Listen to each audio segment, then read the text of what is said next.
जय गुरु जी, शुक्राना गुरु जी। संगत जी, आप लोगों से हाथ जोड़कर निवेदन है कि सत्संग को पूरा सुनिएगा। बहुत ही ब्लेसिंग भरा सत्संग है, आपका कल्याण अवश्य होगा। क्योंकि कहा जाता है कि सत्संग सुनना भी ब्लेसिंग है और सत्संग सुनाना भी ब्लेसिंग है। बहुत सी संगत गुरु जी के सत्संग में नहीं पहुंच पाती। आप लोग जहां भी हैं, गुरु जी का पूरा सत्संग सुनिए, गुरु जी आपको जरूर ब्लेस करेंगे। जय गुरु जी। चलिए सत्संग शुरू करते हैं। जय गुरु जी। सत्संग बाय जया आंटी ऑन 15 नवंबर 2016। गुरु जी की संगत दिनों दिन बढ़ रही है। अब बड़े मंदिर आने वाले लोग संगत बन रहे हैं, यानी संगत की तादाद बढ़ रही है। भीड़ का आना बढ़े या घटे ये उतना महत्व नहीं रखता, पर जो भी आए वो जुड़ जाए गुरु जी से सही अर्थ में, तभी तो इस दर पर आने का प्रयोजन पूरा हो जाएगा। गुरु जी की संगत दिनों दिन इतनी पवित्र होती जा रही है कि अलग अलग दुनिया के बाशिंदे हमारे साथ आना और रहना पसंद करने लगे हैं। अधिकतर ये सोल्स के रूप में आते हैं। जो आज़ाद हो गए हैं वो भी आते हैं गुरु जी के सत्संग में ब्लेसिंग्स लेने। जो रह गए हैं और उन्हें भनक मिल गई कि हम संगत हैं, तो वो हमारा पीछा नहीं छोड़ते। उन्हें पता है कि हमारे गुरु कितने दयालु हैं और अपनी संगत को कितना प्यार करते हैं। अपनी संगत को तकलीफ़ में नहीं देख सकते गुरु जी, इस कारण जैसे भी हो सोल्स को मुक्त करके अपनी संगत की रक्षा ज़रूर करेंगे। यही सोच उन्हें संगत तक लाती है और ऐसा ही होता है। हमें गुरु जी बचाने के लिए कुछ भी करते हैं, पाठ करवाते हैं, सबसे प्रार्थना करवाते हैं और आत्मा मुक्त हो जाती है। ऐसे ही किसी नेगेटिविटी की चपेट में हूँ, शायद सबसे ऐसे उलझ रही हूँ जैसे आज तक कुछ सीखा ही नहीं। गुरु जी के पास आने के बाद से आज ऐसा एहसास हो रहा है, जब संगत कहती है कि वो नेगेटिव महसूस कर रही होती है, तब उनसे कोई अच्छा कार्य नहीं होता, बस वो सबको दुखी करने जैसा काम ही करते होते हैं, जानकर या अनजाने में, पर उनके साथ ऐसा होता जाता है। जानते हुए भी कि गुरु संगत से ऐसे व्यवहार की अपेक्षा नहीं की जा सकती, फिर भी कुछ हमारे नियंत्रण में नहीं होता है। गुरु जी तो प्रैक्टिकल करके ही दिखाते हैं। संगत को क्या और कैसे समझाना है ये तो गुरु जी को पता है। मुझे वो सब लिखना है जो महसूस हो रहा है या जो मुझ तक आ रहा है। नेगेटिव ज़रूर हो रखी हूँ, पर गुरु जी के बहुत सारे उपाय बताए हैं गुरु जी ने। उनमें से एक उन्होंने बताया कि सभी संगत के दरवाजे पर नेगेटिविटी पहुँची हुई है और सबको तंग कर रही है। अब हम सामूहिक प्रार्थना से ही उसे हटा सकते हैं। गुरु जी ने तो विजन में दिखा भी दिया कि किस तरह से सभी संगत के द्वारा महामृत्युंजय मंत्र का जाप करा के इस नेगेटिविटी को हटाया गया है। जिन्हें यह मैसेज साफ तौर पर समझ नहीं आया है, उनके लिए शेयर करती हूँ। गुरु जी ने बताया कि अपने अपने घरों से नेगेटिविटी हटाने के लिए हम महामृत्युंजय मंत्र का जाप करें। बोलकर उच्चारण करना है। शांत ध्यान में बैठकर बिना इधर उधर डिस्टर्ब हुए पूरे परिवार एक साथ बैठकर करें तो और भी अच्छा है। ये वो मंत्र है जिसे सबसे पहले खोजा गया था मार्कंडेय ऋषि द्वारा। ये आध्यात्मिक राह में मोक्ष के लिए हम जाप करते हैं। सांसारिक दुनिया में इस मंत्र को इतना शक्तिशाली बताया गया है कि जो मानव इसका जाप करते हैं, मृत्यु उसे छू भी नहीं पाती। हम आम लोग इस मंत्र का पाठ या अनुष्ठान किसी जानलेवा बीमारी या मौत से वापस लाने के लिए करते हैं। शिव के लिए किया गया ये मंत्र जाप हमें जीवन मरण से छुटकारा दिलाने में सक्षम है, पर भाव सही होना चाहिए। हम इसे तब तक करें अपने घरों में जब तक ये महसूस ना हो जाए कि सब कुछ पॉजिटिव हो गया है। दूसरा, उन्होंने मुझे व्यावहारिक उपाय बताया।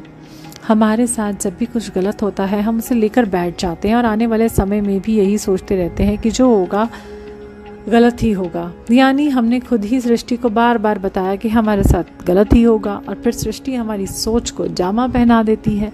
हमारे साथ कुछ भी अटपटा हो रहा हो तो हम मानकर चलें कि ये बस क्षणिक है, अगले पल सब कुछ पॉजिटिव हो जाएगा। हम गुरु संगत हैं, हमारे साथ कुछ भी नेगेटिव हो ही नहीं सकता, और यही हमारी पॉजिटिविटी हमारे आसपास सब कुछ पॉजिटिव करने को बाध्य हो जाएगी।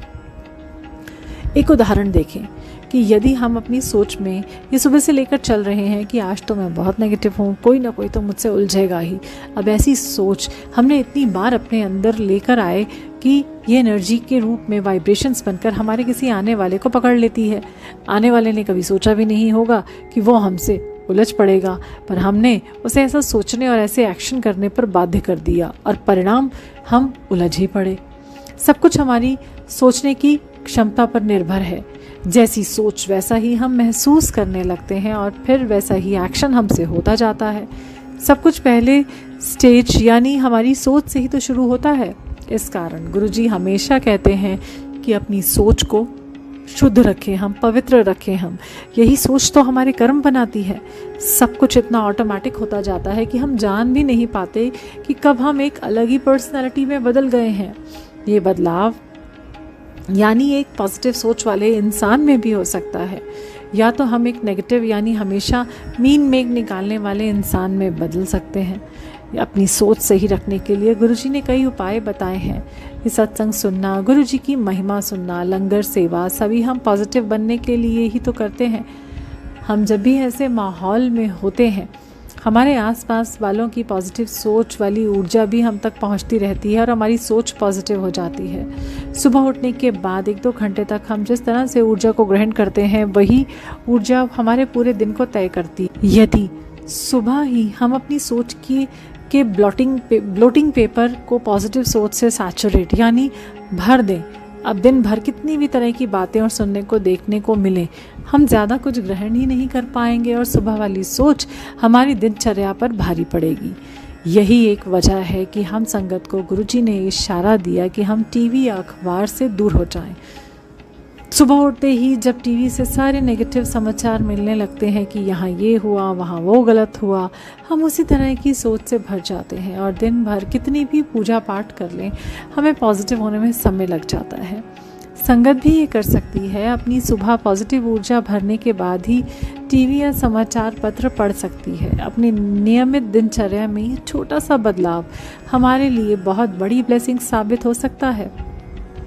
गुरुजी ने तो उदास होने पर भी हमें दर्द भरे गाने सुनने से मना किया है। ऐसे में हम दर्द के कुएं में धंसते ही चले जाएंगे, क्योंकि ये नेगेटिविटी तो बहुत ही ज़बरदस्त होती है, हमें अपने अंदर लाती जाती है, जिससे हम कभी निकल ही ना पाएँ। हमारी हिम्मत और पॉजिटिव रहने की सोच ही हमें इस दलदल से बचा सकती है। तभी तो गुरुजी कहते हैं कि हम दर्द में भी खुश रहें, हंसते रहें, नेगेटिविटी ही हार मानकर चली जाएगी। ये सब ही ऊर्जा ही तो है।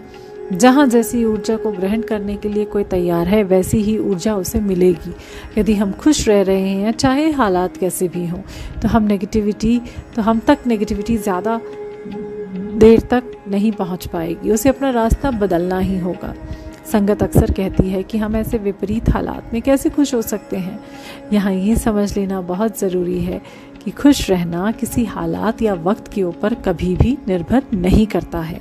हम जिसे आज तक खुशी समझते आ रहे हैं, वो तो बाहरी खुशी है। आंतरिक खुशी अंदर से आती है और इसके लिए किसी सांसारिक चीज़ों की या सुविधा की आवश्यकता नहीं होती। जब हमारी कोई इच्छा या सपना पूरा हो जाता है, तब जो हमें खुशी मिलती है वो तत्कालीन होती है और कुछ समय में ख़त्म हो जाती है। वस्तु या हालात जिससे हमें खुशी मिली थी, वो तो तब भी हमारे पास है, पर अब हम खुश नहीं होते, क्योंकि वो खुशी इनसे थी ही नहीं। वो हमारे लक्ष्य की पूर्ति होने से आई थी। सबसे ज़्यादा हमें परेशानी और खुशी अपने रिश्तेदारों से ही मिलती है। रिश्ते हमारी भावना को छूते हैं और हम इंसान सुख, दुख या खुशी में सरोबार होते हुए ये समझ बैठते हैं कि हमारी खुशी इन रिश्तों पर निर्भर है, पर ये सच नहीं है। हम यदि खुश हैं अंदर से, तभी हमारे पास आने वाला हमें खुशी दे पाएगा, नहीं तो वो लाख कोशिश कर ले, हमें खुश नहीं रख कर सकता। खुशी हमारे अंदर है और वहीं से हमें इसे लेना सीखना होगा। ये जब हमें आ गया तो कभी भी हम ज़्यादा देर तक दुखी नहीं रह पाएंगे। मुसीबत कितनी भी बड़ी हो, उसको हंसकर निकालने की शक्ति हमें आ जाएगी। हम संगत को गुरुजी यही आंतरिक खुशी प्रदान कर रहे हैं। उनकी सभी संगत हंसती रहे, तभी तो गुरुजी भी खुश रहेंगे। जय गुरुजी।